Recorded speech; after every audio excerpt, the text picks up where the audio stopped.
The stepmother of an 11-year-old boy is on trial for his murder and is set to begin on April 3rd, 2023. It's been a long 3 years since this happened back in January of 2020. You may or may not have heard of Gannon Stauch and Letecia Stauch, and you may have not followed the case, but are maybe now curious about it as it picks up some attention. Or you followed the case but need a little refresher. Today, I'm going to do a quick video to catch you up to speed on what the case is all about. In the coming days, you'll see even more videos. I do have a playlist of 70 already. However, they were created day by day at the time as the case unfolded. Notable, some of the past videos that I did predicted the behavior of Letecia, which was interesting, and also pointed out the discrepancies. These upcoming videos will give you a streamlined view, and you can see the details to prep you for the upcoming trial. So now, let's get into it. On January 27, 2020, 11-year-old Gannon Stauch went missing from his Colorado Springs home. His disappearance quickly gained national attention as law enforcement agencies and volunteers searched for the boy for several weeks. But what happened to Gannon on that fateful day? And why did his stepmother's story keep changing?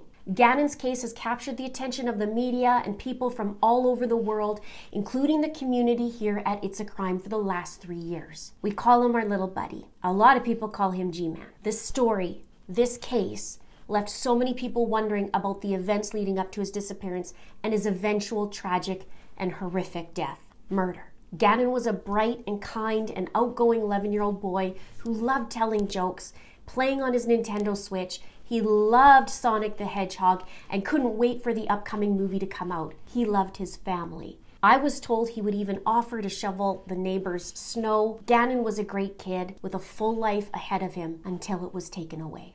Let's take a closer look at what we know so far. It was a Monday, January 27th. Gannon was last seen at his home in Colorado Springs. He was seen on a neighbor's security cam that morning stepping into his dad's truck in the driveway.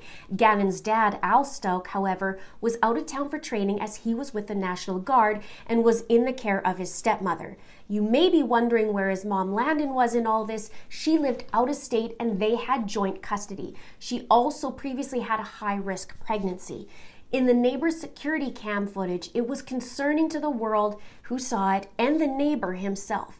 You can see Gannon slowly walk to the truck as if something was wrong, as if he was in pain. The neighbor confirmed that. Gannon opens the truck door and something falls out, and you can see him pause and stare at it for moments, like one would if they, let's say, had back pain or stomach pain, and the thought of picking something up felt like the greatest feat in the world. Gannon stayed home from school that day. Letecia advised the school and even lied to her new employer why she couldn't be in to work that day. She lied, saying that her stepdad was killed after he was hit by a car and she wouldn't be able to go to work. But what happened the night before was deeply disturbing, and we don't quite know what took place, only that there was a story about a candle and burning the carpet, and Gannon supposedly burned that carpet.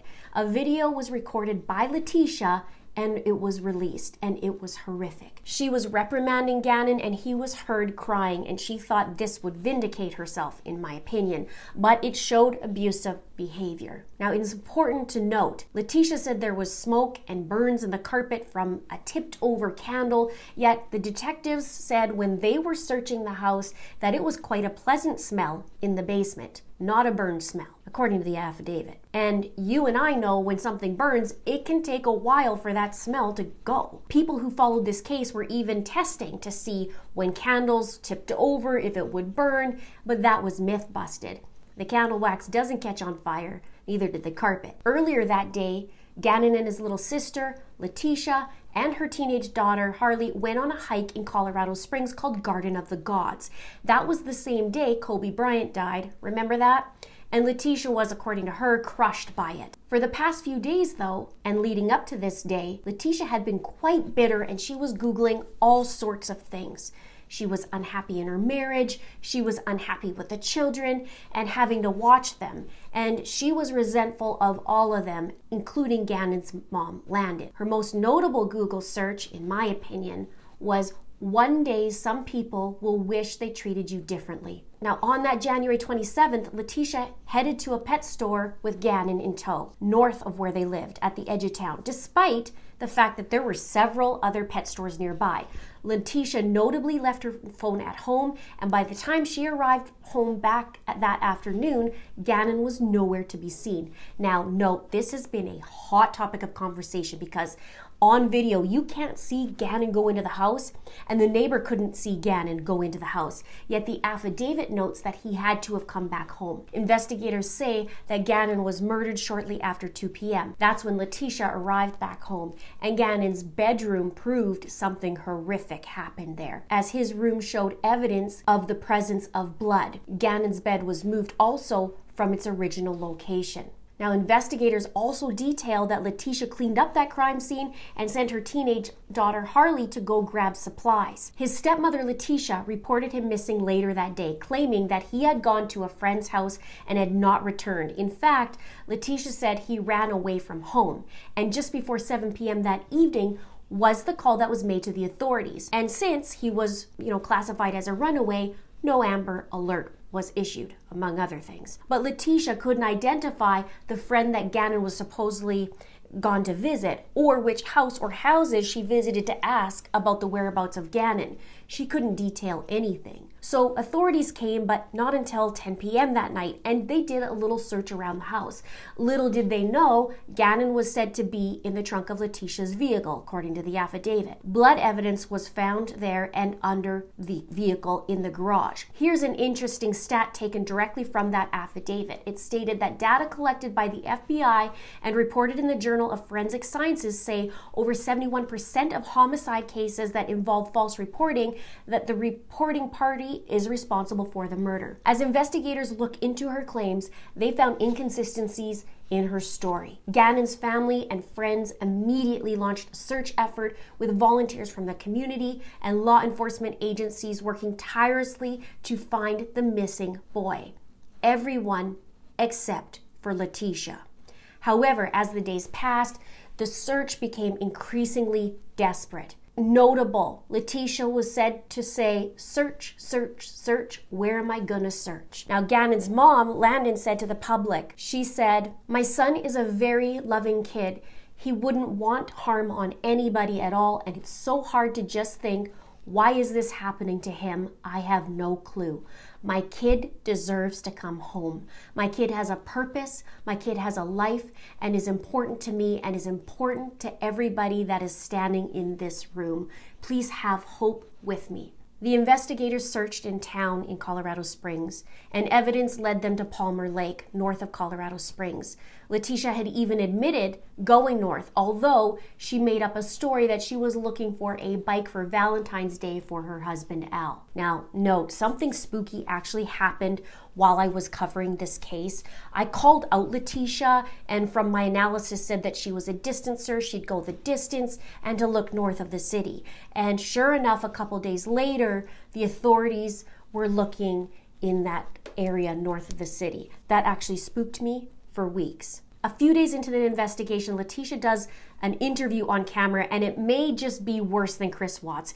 She has her back turned to the camera, which was straight up bizarre, and Letecia gets her teenage daughter at the time to respond to questions and affirm her as well. I did a video on that and analyzed it. Things turned out to be true on that. I'll have that here or in the description box below. Now, the most important line is where she said she wanted an apology once they find Gannon, and that she wanted an apology from her husband, Al, Gannon's father. Now, her story was not adding up to the authorities pretty quickly. Letecia showed up to an interview with law enforcement 2 hours late and with a freshly washed car. You see, she rented a vehicle, actually 3 in total, even though she had 2 vehicles at home, 3 if you count her teenage daughter's vehicle. But she rented one, gave a little story to the authorities and Al, and according to the affidavit, Letecia used the vehicles to transport Gannon over and over until he ended up in a suitcase being found over a bridge in Florida. Evidence showed that Letecia was near that bridge as well.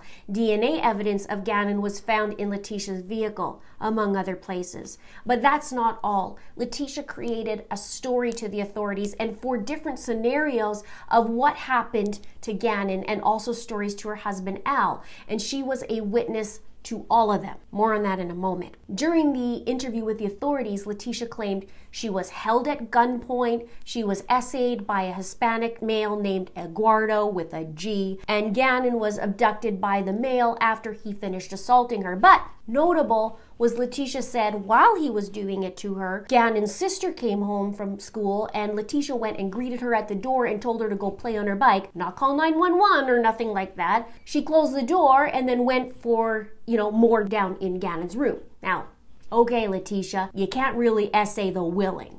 Then the story changed to Gannon jumped on the guy's back and threw Gannon across the room, held him at gunpoint, and demanded a suitcase and a cardboard box. Notable, that's the suitcase that was found under the bridge in Florida, and no signs of fictitious Eduardo. Also, Gannon was shot in the jaw and stabbed 18 times, and he had fractures to his skull. Also notable, at one point, she included a story about the guy also assaulting Gannon. Letecia was offered an SA kit and she refused to do one. Oh, and Letecia also claims she cleaned up the area, gave more stories of Gannon having a bleeding nose and blisters that bleed. Detectives then seized Letecia's phone while she was in that interview with the authorities and applied for a warrant to take DNA samples. Her car was seized as well. Now, the end of the interview with the authorities, Letecia sticks tissues down her pants. She then claims that she has chest pain and a shortness of breath. She claimed her rights were being violated and that she wasn't offered food or drink. And just in case you're perplexed about the tissues, she didn't want authorities to take her DNA from the Kleenex, hence she put them down her pants. Letecia was then transported to the hospital and she was said to be unresponsive on the ride there, but miraculously, according to the affidavit, she was okay when she got to the hospital. She left with an unknown person, didn't stay, and didn't wait to get her SA kit done. Now, within 24 hours of Gannon reported missing, Letecia made claims to law enforcement that she was being set up, and without any promptings, she texted the authorities and said, "What do you want from me? Because I have nothing. One of your very own leaked to me what you guys were doing. I did nothing or am being set up. I'm not really even sure, other than being told that by another blue with El Paso. I was told I couldn't go home to sleep, and on top of that, men were sent to a home with a minor female, and she was forced to stay there, not to even have good." This is Letecia's text, hard to read. "Every conversation that said, even at this moment," she says, "I can hear inside. What do you want from me?" The detective responds and says, "Come in to talk to me. I would just like information to find Gannon." Now, Letecia told her husband, Al, that there was Eduardo, but there is also another guy named Quincy, and blamed him as well. You can't even make this stuff up. She told Al in a phone call that there were 4 stories. Number 1, there was an abductor in the house. When El Paso County sheriffs came to the house on January 27th, the abductor was still in the house and she tried to tell deputies that someone was there. The deputies checked the entirety of the house and no additional person was located. The second was she was essayed by Quincy now. She said she was essayed by him at her home and he abducted Gannon. She said that she knew his identity because she saw a paper with his ID card fall out of his pocket. I guess it's handy to know who it was. Letecia sent a photo of Quincy to Al. Number 3 was that she was actually followed by Quincy from Petco. And at some point he was laying in the middle of the road in front of her. When she stopped, not to run him over, he jumped in the car and made her take him home, where she said that he essayed her. Now, Quincy was listed on El Paso County's most wanted list on February 10th. Letecia sent that photo to Al, and authorities figure that that's where she got that idea from. Number 4 was that she was driving just out of town, and Letecia and Gannon were near this Country Line Road and Highway 105 as seen on the map. Gannon was riding a bicycle in the area, fell, hit his head. Remember, he was shot in the jaw and had skull fracture, and was then abducted by Quincy. Quincy was driven by a man named Terrence. Letecia tells investigators that searches in that area would be futile. Notable, they found a bloody sock of Gannon's that Letecia said it just flew out of the back of the truck, and they also found a particle board that had blood on it that had Gannon's DNA on it, and that was said to have been transported to that Palmer Lake area. You could see in the investigation that investigators were sifting through snow, for any signs of Gannon. Now, police believe that Letecia fabricated this story after seeing Quincy's picture in this lineup of Pike Peak's most wanted fugitives. It's interesting. Within the first few days of Gannon's disappearance, Letecia changed her story, said she was a victim of SA, felony menacing with a weapon, and assault resulting in abduction by her SA abuser. She provided a new location of Gannon's disappearance over 30 miles away, several different circumstances that she said she was an eyewitness for, and unprompted explanations for why Gannon's blood would be found by investigators in key locations. You tell me how'd she know that information if she wasn't involved? Let me know your thoughts below. Now, according to the affidavit, Letecia moved Gannon's body several times. She lied to the authorities, she lied to the family, she lied in her interview. People in the community were putting blue lights on their porch for Gannon to come home. Letecia wanted pink to put up in support for her. She made up several conflicting stories and went to great lengths to hide the truth. Because of Letecia's inconsistencies and a recorded phone call between her and her husband Al, who was working with law enforcement, Al soon learned that she lied about Gannon and what happened. Letecia was no longer welcomed in the home, and she left with her daughter Harley. They left the state and headed east. Letecia was arrested on March 2nd, 2020 in Myrtle Beach, South Carolina, just over a month after Gannon went missing, and she was arrested on suspicion of murder. For the last 5 weeks during that investigation, the authorities had gathered evidence of a crime committed in Gannon's room, enough blood for him to not be able to survive. The public only knew he was missing, not that he was presumed dead. However, on March 18th, 2020, 2 weeks after the arrest, and almost 2 months after Gannon went missing and was murdered, he was found 1,400 miles away from Colorado in Pace, Florida. Now, something very sick happened, and I witnessed it at the time. Letecia, on her Facebook profile, posted a video of Gannon and his little sister on vacation. Gannon was waving at the camera and turned around and jumped in the water.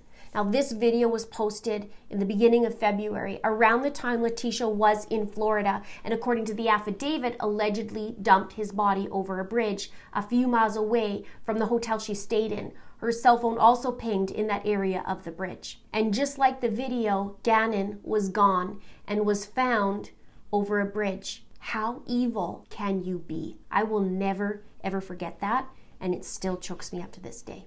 And think about this. At this time, she leaves the state. Gannon hasn't been located. He's still missing. It's only been a week, and yet she's leaving. She's not welcomed at the house. Things aren't adding up. She hasn't participated in searches. Yet now on this day, she posts a sentimental profile video on Facebook, him waving goodbye and jumping in the water. Now, soon after she was arrested, Letecia headed with deputies back to Colorado, but not without some drama. She assaulted a deputy en route and had to spend the night in a Kansas jail. Then she continued on back to Colorado. She also wrote letters to the judge, which is interesting, and I've read that out in previous videos. You can check that out in my playlist.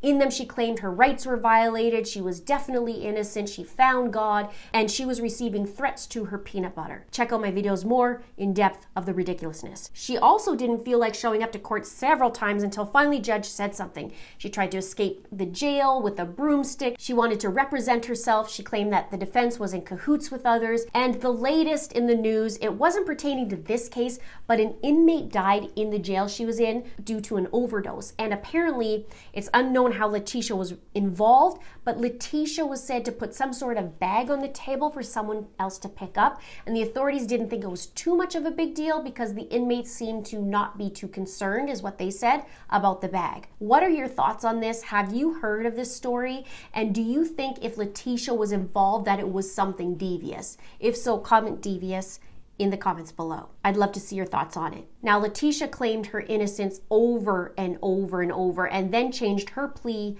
to not guilty by reason of insanity, which brings me to my next topic. Letecia had 3 competency evaluations, and the first 2 she was deemed competent, and that was back in January of 2021, which was only a year after that Gannon died, and when that second one was completed. Now the third one and the latest evaluation just arrived, and it was way past due from when the court wanted it to be submitted. It was said that Letecia was in psychosis when the murder occurred. And the prosecution said about the timeliness of it, He says, "This is a disrespect to court deadlines. I've never seen anything like this," and the judge agreed. The woman conducting the evaluation, her name is Dr. Lewis. She's a former clinical professor of psychiatry at Yale University, the author of several books on the topic of the insanity plea, and the subject of the documentary called Crazy, Not Insane. The documentary outlines Lewis's work with notorious killers such as Ted Bundy and many others. Dr. Lewis is expected to testify at some point during the trial. The judge said that he wanted the report, though, by Monday the 20th, and before it was a February deadline, and he ordered the defense that this is not a request or hope, that it's a deadline. And according to what I'm reading in the news, it was still delivered a day late on the 21st, and I find this is BS. Also, there was an MRI that was expected to be done, but in the 13 months it hadn't, and so it's going to be very interesting to see what comes in the trial. We are on the countdown. I have full faith, though, in District Attorney Michael Allen. He has some pretty amazing credentials and track record. Letecia is going down, in my opinion. What's yours? Let me know below. And it's interesting, isn't it, that Letecia is now deemed that she had psychosis, yet in the last 3 years, she wasn't. Oh sure, she's pulled some stunts. I've seen her, but it was laughable. She was flicking the lights on and off at the courtroom before she entered. She spun around in circles going, oh, I've mentioned this in my other videos.